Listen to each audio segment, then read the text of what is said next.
Identical memes tweeted by left to right at Yura2G8, at JudyPsycho and at Rayacit, amplifying the source, Twitter, at Yura2G8, at JudyPsycho, at Rayacit. Special Prosecutor Robert Mueller's indictment of 11 Russian military intelligence operators intensified the debate over Russian interference in the United States, but it also pointed to the existence of a separate Russian troll operation, outside the infamous internet research agency Troll Farm.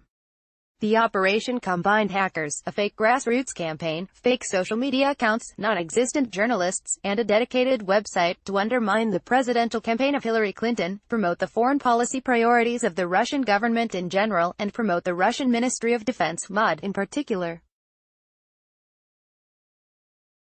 This operation appears to have interacted with the Internet Research Agency, but to have been separate from it, with different goals, priorities, and methods.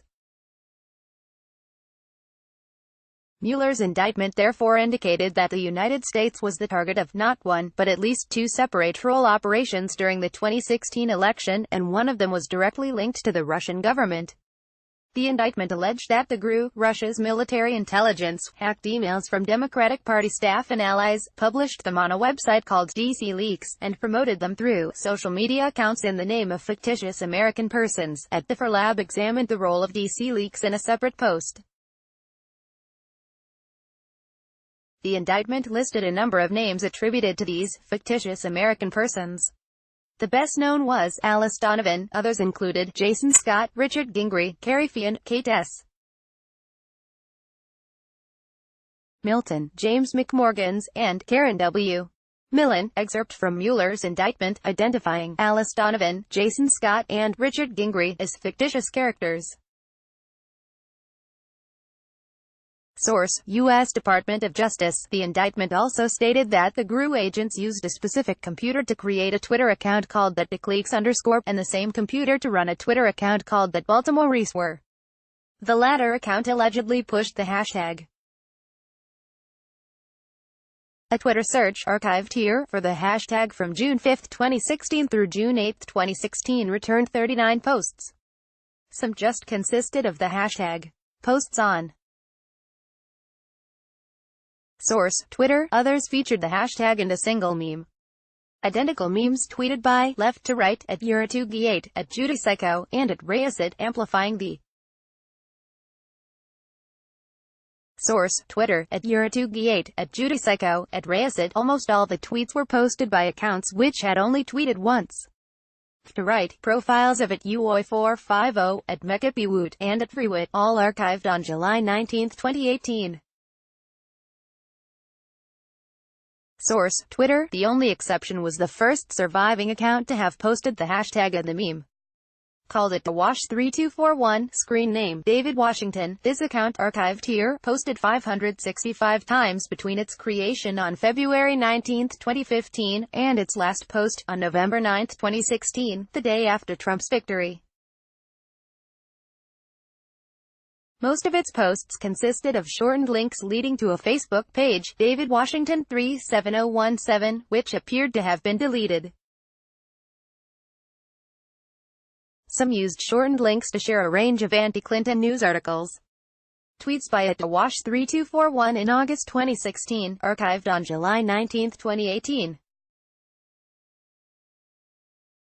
Source, Twitter, @Wash3241. Many of its earliest posts, in March 2015, shared the headlines of articles criticizing the police and their handling of African Americans. Each was shared via afb.me URL shortener. Posting of this type often indicates automated behavior. Shares by @Wash3241 on March 2, 2015, archived on July 19, 2018.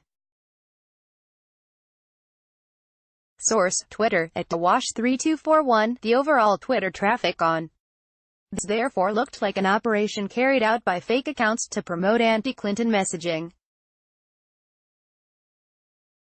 The accounts involved gave too little information to be able to judge whether they, too, were run by the GRU. However, a cross-reference makes it likely that they were. On June 9, 2016, website WeAreChange.org ran an article about the hashtag, headlined, Headline and byline from wearechange.org. Source: Wayback Machine. The article stated that the hashtag was launched by a movement called Baltimore is Everywhere, and wrote,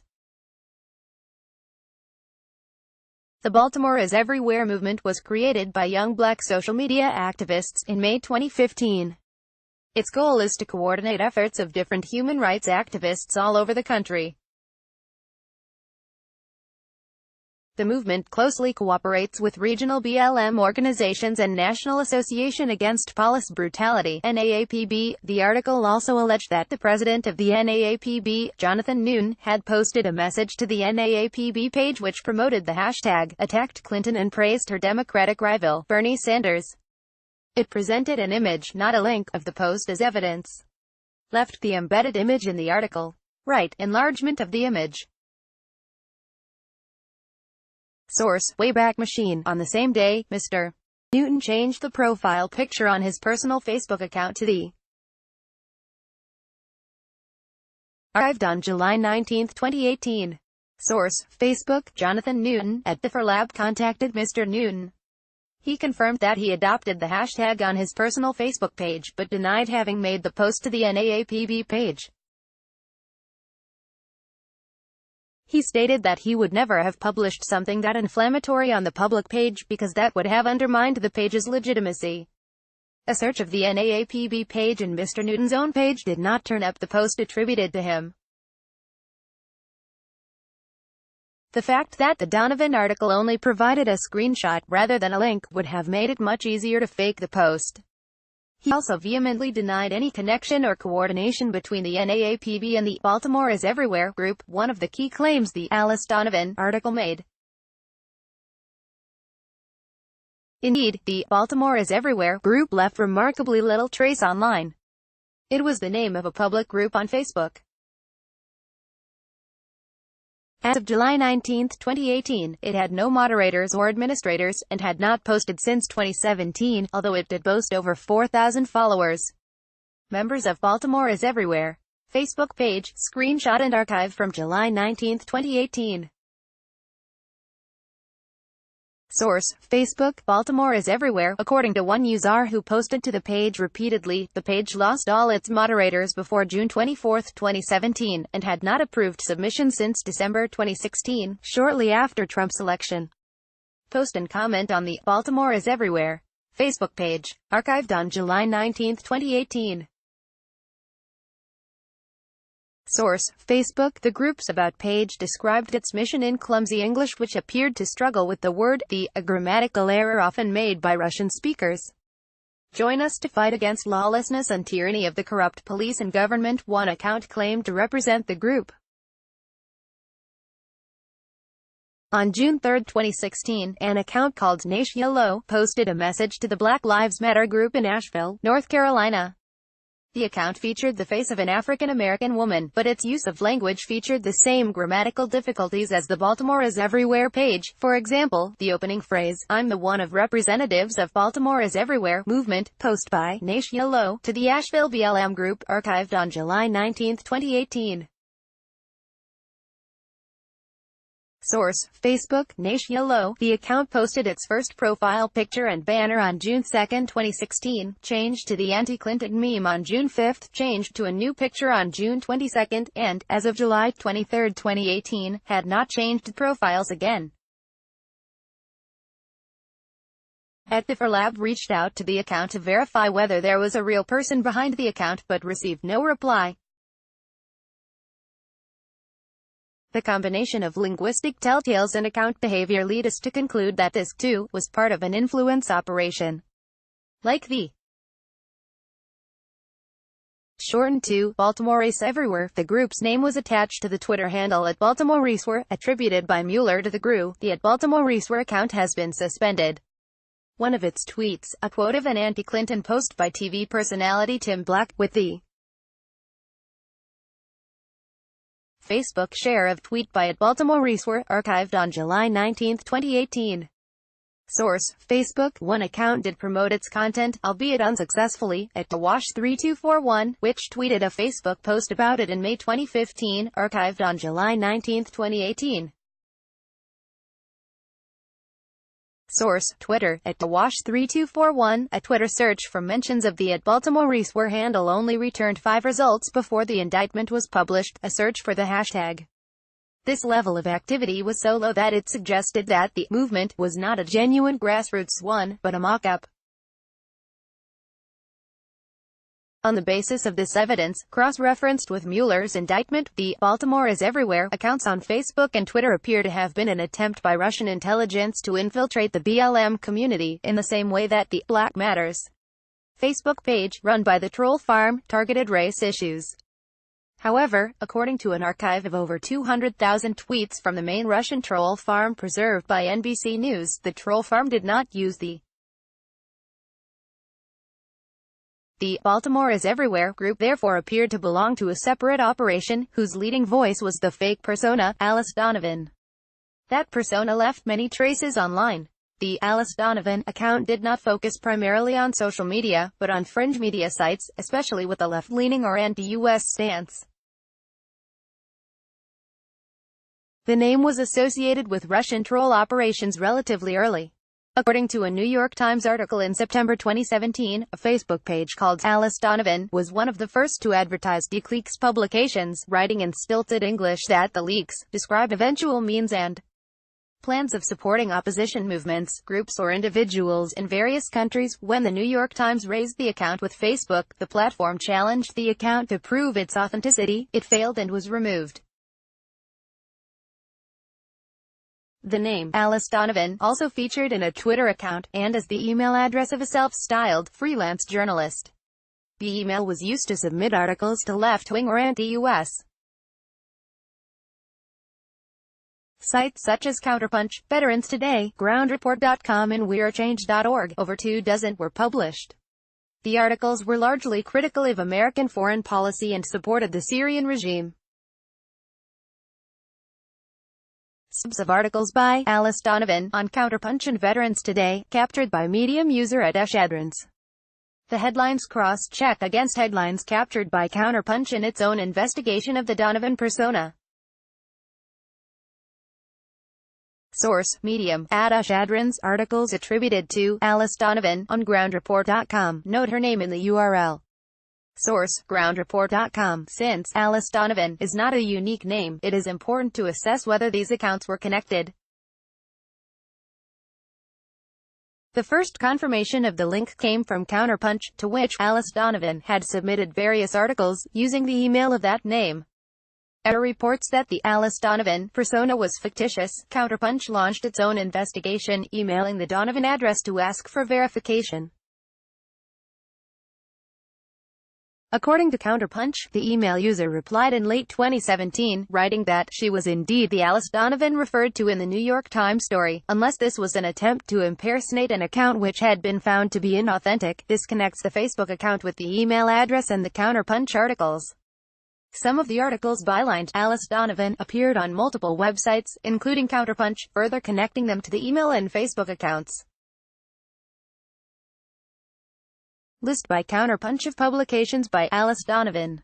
The articles have been deleted, but the Wayback Machine web archive has captured the version from Global Research, while a tweet from Veterans Today promoting the article is still online.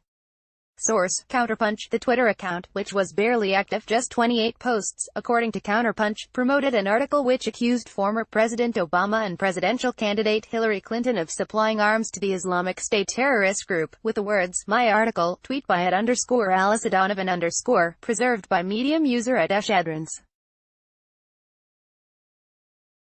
Source: Medium, @Ashadrans. The original article, on WeAreChange.org, has been deleted, but it has been preserved on the Wayback Machine archive, with the Alice Donovan byline, and the same URL as that posted in the tweet.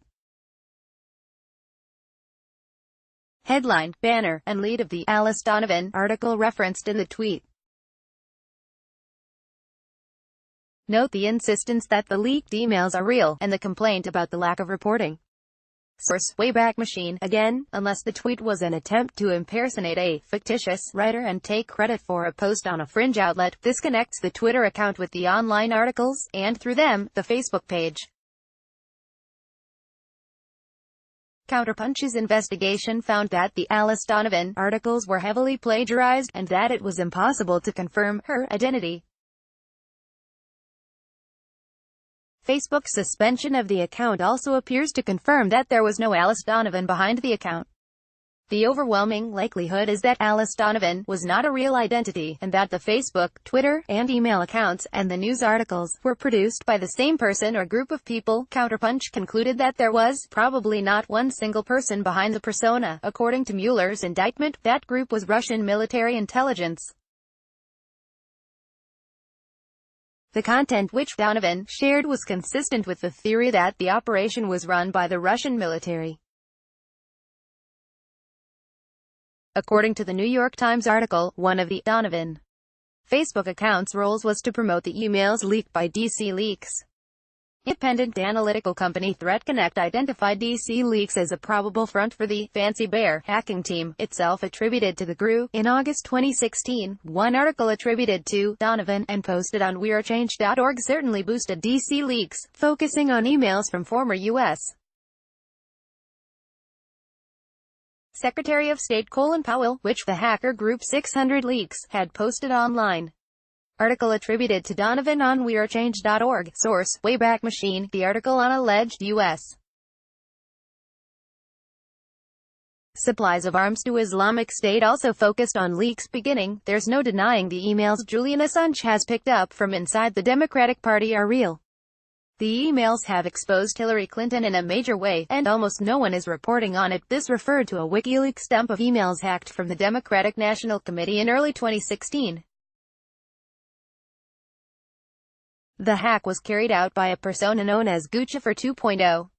ThreatConnect identified the Guccifer 2.0 persona as linked to Russia, while analysts at CrowdStrike concluded that the DNC was breached by Fancy Bear. In April 2016, the Alice Donovan persona's amplification of DC Leaks and WikiLeaks therefore served the broader GRU mission of hacking and leaking mails from Democratic figures during the election period. Its publications ranged more widely, however. Both Counterpunch and online researcher Adash Adrans have produced lists of its output. These tally with one another, and with online archives, allowing for reliable verification.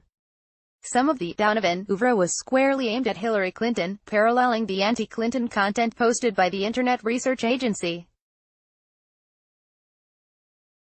However, it focused on the very specific issue of emails, in an echo of the promotion of DC Leaks and WikiLeaks. Tweets by @Alice Donovan_, preserved by Adash Adrans. Source: Medium. Adash Adrans. Other articles focused on Russian foreign policy issues of the moment.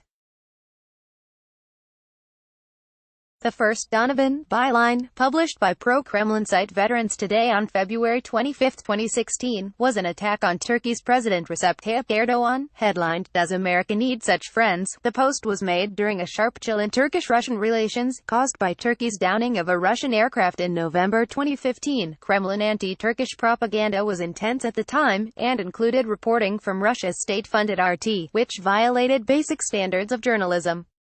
According to an archive of the post, it began with the Russian point of view, and characteristically Russian grammatical errors. Not long time ago the world witnessed an unprecedented air accident since the Cold War. Turkish Air Force has shot down Russian military aircraft which allegedly had violated the border and invaded the country's airspace. Moreover, one of the pilots who bailed out was shot dead by gunmen of Syrian moderate opposition, which is also supported by Turkey. Did someone decide to play around with Russian Bear and challenge it to a duel? Moreover, why? Maybe there is some other game? Let's try to understand. Its main theme was a personal attack on Erdogan. The Turkish leader Recep Tayyip Erdogan is known not only for his desire to Islamize Turkey, which had chosen the secular path of development during the reign of Mustafa Kemal Ataturk, but also for his imperial ambitions. Some even believe that he sees himself as the new Sultan of Ottoman Empire. Another piece, posted on Veterans Today a month later, again focused on Syria, and again promoted Kremlin views in non-native English. Not only regional players' pitfalls could complicate the ceasefire agreement implementation, but also the actions of Washington hawks who didn't give up the plan to overthrow the Bashar Assad's regime. Even the headline contained a grammatical error, omitting the genitive in a way characteristic of native Russian speakers, whose command of English is patchy. Headline of the March article by Alice Donovan, in Veterans Today. Source: Wayback Machine. The article was resoundingly aligned with Russia's foreign policy, and, in particular, with the stance of the Ministry of Defense. This month the Russian President Vladimir Putin ordered the Russian forces to begin withdrawal from Syria. However, Russian aircraft will keep bombing Syrian terrorist groups designated by the UN Security Council despite the best efforts of U.S. diplomacy to save their puppets from defeat. I would like to emphasize that concluded U.S.-Russian agreement on the cessation of hostilities does not apply to militants of ISIS and Jabhat al-Nusra and others designated as terrorist by the UN Security Council. Therefore, the Russian Air Force continues bombing the international terrorist groups in the former regime, Igor Konashenkov, the Russian Ministry of Defense spokesman, reminded. The exclusion of the terrorist groups from the truce makes it possible to suppose the fight against terrorists will continue until their irrevocable defeat. The timing and the focus on Syria are significant. According to the NBC archive of 200,000 troll factory tweets, the main Russian troll operation that day was focused on the hashtags. This reinforces the impression that it was part of a similar, but separate, operation. Throughout its career, the Donovan persona was to keep a focus on Syria, far more so than the main troll farm accounts. On July 20, 2016, it published an article on Veterans Today claiming that the U.S. was supporting child beheaders in Syria. On August 15, as the siege of Aleppo intensified, it published an article on WeAreChange.org proclaiming that Russia would destroy terrorists in Aleppo. The Alice Donovan headline on Aleppo. Source: Wayback Machine. The article provided considerable detail on the types of Russian weaponry and ships to be deployed, including caliber NK cruise missiles and submarine-launched 3M54 caliber missiles. Yet again, it featured linguistic errors characteristic of Russian speakers, especially clumsiness with a genitive indefinite article, look at the previous Russia's naval attacks, and used language which would not have been out of place in an official press release. Excerpt from the Alice Donovan article on Aleppo. Source: Wayback Machine. Neither of these matched other troll farm outputs. On July 20, 2016, the main troll farm operation was focusing on the Republican convention. On August 15, it was focusing on the two U.S. presidential candidates. The Donovan articles, and others like them on Syria, therefore did not fit into the main Russian troll operation. Instead, they dovetailed with the Russian Ministry of Defense's main theater of kinetic operations in Syria. Not all the Donovan posts focused on Syria. An article on WeAreChange.org on November 18 attacked protesters against U.S. President Donald Trump. A month later, Donovan was writing on Trump's policy towards Ukraine. A particularly widely copied article, published in October 2017 on sites including disinformation hub globalresearch.ca, accused the U.S. of working with Colombia to undermine Russia's long-standing ally, Venezuela. Headline of the Alice Donovan Venezuela article. Source: Wayback Machine. Again, the tone was anti-American, and the language non-native. For example, the Secretary Tillerson, one of the most influential figures of an oil lobby, able to take any measures for achievement of goals. Excerpt from the Alice Donovan article on Venezuela. Source: Wayback Machine. The timing is striking. 2 weeks before, Venezuelan President Nicolas Maduro had raised the possibility of seeking Russian military help to oppose Trump's threat of force against his nation. A month later, Russian President Vladimir Putin reportedly broached plans to agree on a basing agreement for warships in the Latin American state.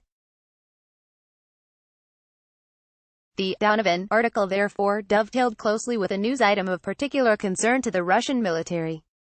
None of the other GRU personality accounts mentioned by the Mueller indictment left as clear a trail as Alice Donovan. One article on GroundReport.com was attributed to Richard Gingrey, also named in the indictment as an amplifier of the DC leaks material. The article dealt with U.S.-Russia relations in the Arctic, and, despite the attribution, was in fact published by Kremlin communications site Sputnik 2 weeks earlier. The GroundReport.com editorial staff, if such there be, failed to spot the plagiarism, even though the second paragraph made clear that the quote had been given to Sputnik. Top left, stub from GroundReport.com, naming Richard Gingrey as the author in the URL. Bottom left, the text of the GroundReport.com article. Right, Sputnik version. Source, GroundReport.com. Sputnik, a third name, Jason Scott, was listed alongside Donovan and Gingrey. It is too common a name to leave a defined trace online, but the username @Jasket featured on the original list of troll farm accounts which Twitter shared with the U.S. Congress. According to the NBC archive, this account largely posted election-related content, some pro-Clinton, some pro-Trump. It is therefore unclear whether the Twitter handle is related to the persona identified by the indictment. Another name, Den Kattenberg, was tied directly to the hacking attempts. According to the indictment, this was a pseudonym of Senior Lieutenant Alexei Viktorovich Lukashev of the GRU. The name also featured on a list of hackers shared with the Associated Press by security firm SecureWorks. AP journalist Raphael Satter deduced that the email address was used to test malware, and traced it to related Twitter and Facebook pages, the former dormant, the latter now deleted. Source, Twitter. At Rezel, neither account appears to have posted. The Twitter account followed a curious combination of celebrities, French accounts, and accounts using the initials SD, either for San Diego or South Dakota. Accounts followed by @Dencotton, archived on July 13, 2018. Source, Twitter, @Dencotton. This social media footprint is vestigial, but shows one more small thread in the web of false accounts which the GRU unit spread online. With the possible exception of Jason Scott, none of these false personas featured in, or interacted with, the posts shared by the Internet Research Agency. The pattern of activity was also different, with a greater emphasis on online publications, rather than social media accounts. It was amplified by Alice Donovan, despite the minuscule traffic, making it appear likely that the purpose of the Donovan article was, at the time, to amplify the hashtag. Other articles supported the Russian government's strategic messaging in its main theater of military operations, Syria, rather than in its attack on the U.S. The GRU campaign appears to have had two main goals: to mobilize American opinions, especially African American opinions, against Clinton, and to spread propaganda which served Russian military interests. It was much smaller and more focused than the Internet Research Agency operation. It seems to have worked much more closely with the hacking units, although its ability to amplify their leaks was limited. Above all, unlike the troll farm, it was conducted by serving officers in Russian military intelligence. Mueller's indictment, therefore, reveals that the U.S. was targeted by two separate Russian troll operations during the 2016 election, and one of them can be traced directly to the Russian authorities. Ben Nimmo is Senior Fellow for Information Defense at the Atlantic Council's Digital Forensic Research Lab, at DIFR Lab, Nicholas Yap, Assistant Director of the DIFR Lab, and Christina Appelseth, Research Intern at the DIFR Lab, also contributed to this report. Follow along for more in-depth analysis from our